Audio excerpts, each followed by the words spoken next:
اردو ہے میرا نام، اردو ہے میرا نام، مصروں کی پہلی میں میر کی ہمراز غالب کی سہیلی، اردو ہے میرا نام۔ السلام علیکم ورحمۃ اللہ وبرکاتہ۔ آپ دیکھ رہے ہیں آپ کا اپنا پسندیدہ چینل اردو لٹریچر۔ آپ سبھی کا آپ کے اپنے پسندیدہ چینل اردو لٹریچر پہ خیر مقدم ہے۔ آج پیش خدمت ہے ٹھنڈا گوشت میں شامل افسانہ باسط۔ باسط بالکل رضامند نہیں تھا، لیکن ماں کے سامنے اس کی کوئی پیش نہ چلی۔ اول تو اس کو اتنی جلدی شادی کرنے کی کوئی خواہش نہیں تھی، اس کے علاوہ لڑکی بھی اسے پسند نہیں تھی جسے اس کی ماں اس کی شادی کرنے پر تلی ہوئی تھی۔ وہ بہت دیر تک ٹالتا رہا، جتنے بہانے بنا سکتا تھا اس نے بنائے، لیکن آخر ایک روز اس کو ماں کی اٹل خواہش کے سامنے سر تسلیم خم کرنا ہی پڑا۔ دراصل انکار کرتے کرتے وہ بھی تنگ آ گیا تھا، چنانچہ اس نے دل میں سوچا یہ بک بک ختم ہی ہو جائے تو اچھا ہے، ہونے دو شادی، کوئی قیامت تو نہیں ٹوٹ پڑے گی، میں نبھا لوں گا۔ اس کی ماں بہت خوش ہوئی، لڑکی والے اس کے عزیز تھے اور وہ عرصہ ہوا ان کو زبان دے چکی تھی۔ جب باسط نے ہاں کی تو وہ تاریخ پکی کرنے کے لیے لڑکی والوں کے ہاں گئی۔ انہوں نے ٹال مٹول کی تو باسط کی ماں کو بہت غصہ آیا۔ سعیدہ کی ماں، میں نے اتنی مشکلوں سے باسط کو رضامند کیا ہے، اب تم تاریخ پکی نہیں کر رہی ہو، شادی ہوگی تو اسی مہینے کی 20 کو ہوگی، نہیں تو نہیں ہوگی، اور یہ بات 16 آنا پکی ہے، سمجھ لیا؟ دھمکی نے کام کیا، لڑکی کی ماں بالآخر راضی ہو گئی، سب تیاریاں مکمل ہوئیں، 20 کو دلہن گھر میں تھی۔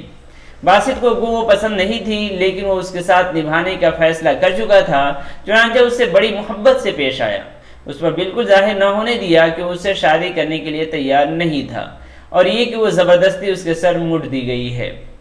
نئی دلہنیں عام طور پر بہت شرمیلی ہوتی ہیں، لیکن باسط نے محسوس کیا کہ سعیدہ ضرورت سے زیادہ شرمیلی ہے۔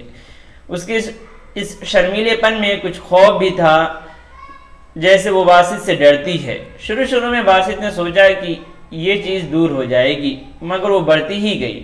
باسط نے اس کو چند روز کے لیے میکے بھیج دیا، واپس آئی تو اس کا خوف آلود شرمیلا پن ایک حد تک دور ہو چکا تھا۔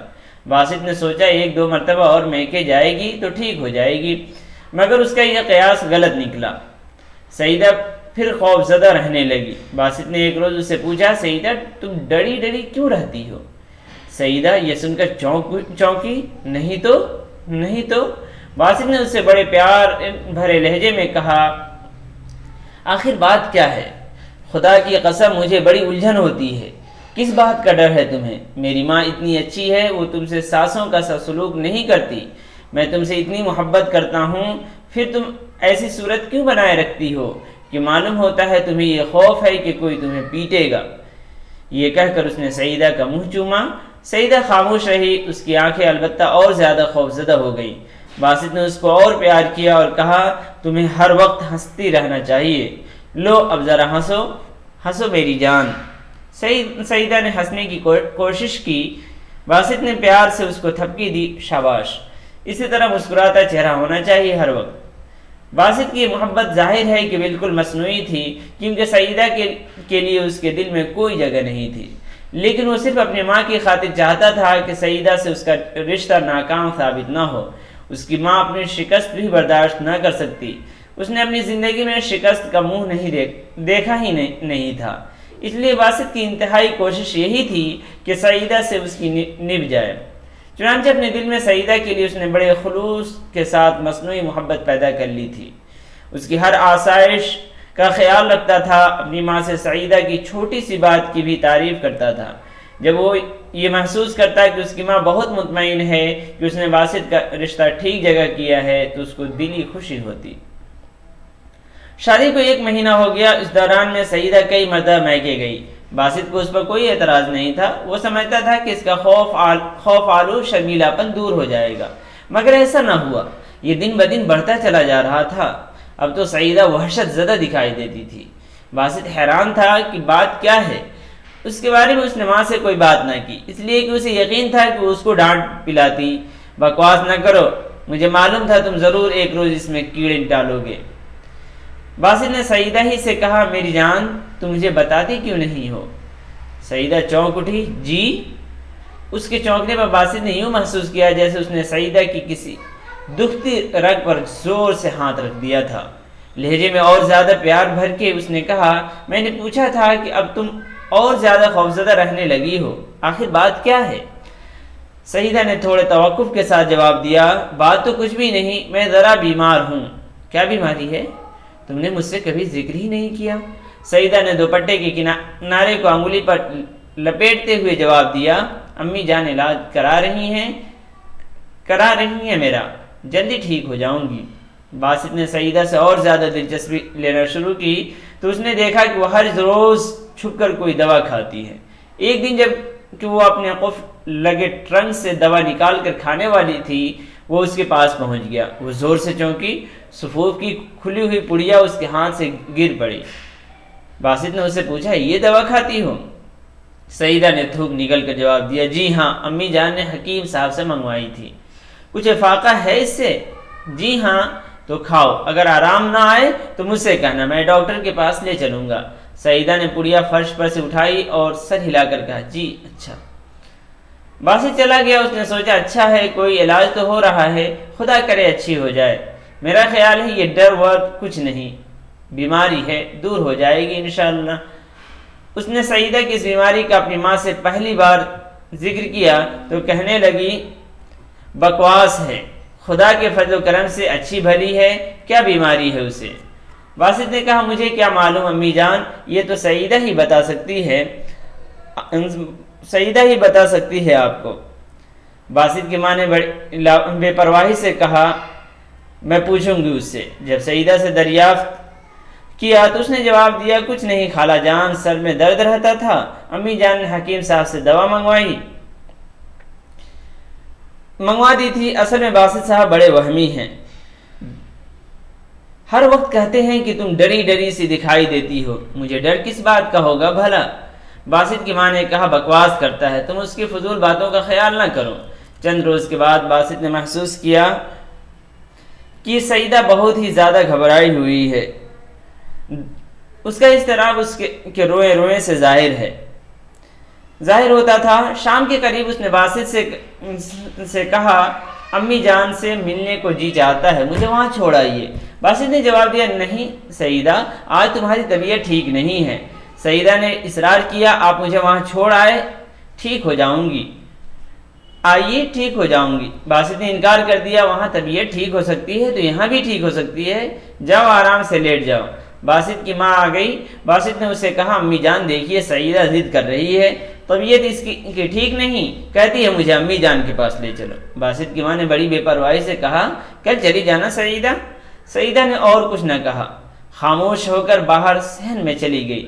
تھوڑی دیر کے بعد باسط باہر نکلا، سعیدہ صحن میں نہیں تھی۔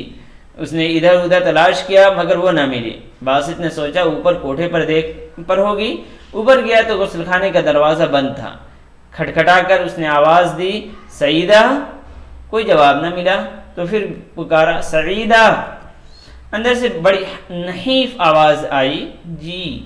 باسط نے پوچھا کیا کر رہی ہو؟ اور زیادہ نحیف آواز آئی نہا رہی ہوں۔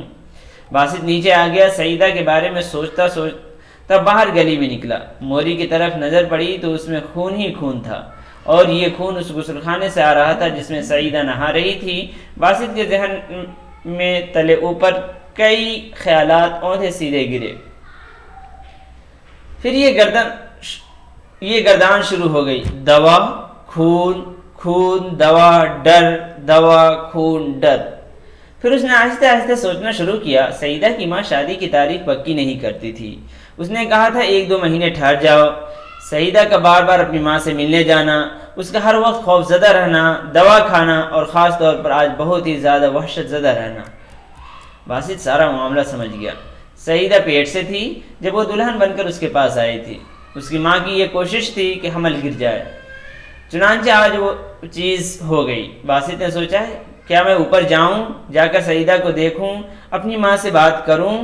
ماں کا سوچا تو اس کو خیال آیا کہ وہ یہ صدمہ برداشت نہیں کر سکے گی۔ وہ اپنے بیٹے کی آنکھوں میں ذلیل ہونا کبھی گوارا نہیں کرے گی، ضرور کچھ کھا کر مر جائے گی۔ وہ کوئی فیصلہ نہ کر سکا، اپنے کمرے میں گیا اور سر پکڑ کے بیٹھ گیا۔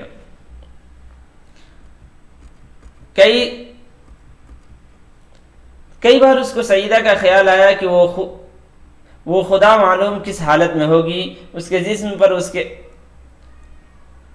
دل و دماغ پر کیا کچھ بیتا ہوگا اور کیا بیت رہا ہوگا، کیسے اتنا بڑا راز چھپائے گی، کیا لوگ پہچان نہیں جائیں گے۔ جو وہ سعیدہ کے بارے میں سوچتا اس کے دل میں ہمدردی کا جذبہ بڑھتا جاتا، اس کو سعیدہ پر ترس آنے لگا۔ بیچاری معلوم نہیں بے ہوش پڑی ہے یا ہوش میں ہے، ہوش میں بھی اس پر جانے کیا گزر رہی ہوگی، کیا وہ نیچے آ سکے گی۔ تھوڑی دیر کے بعد وہ اٹھ کر صحن میں گیا تو سعیدہ نیچے آئی۔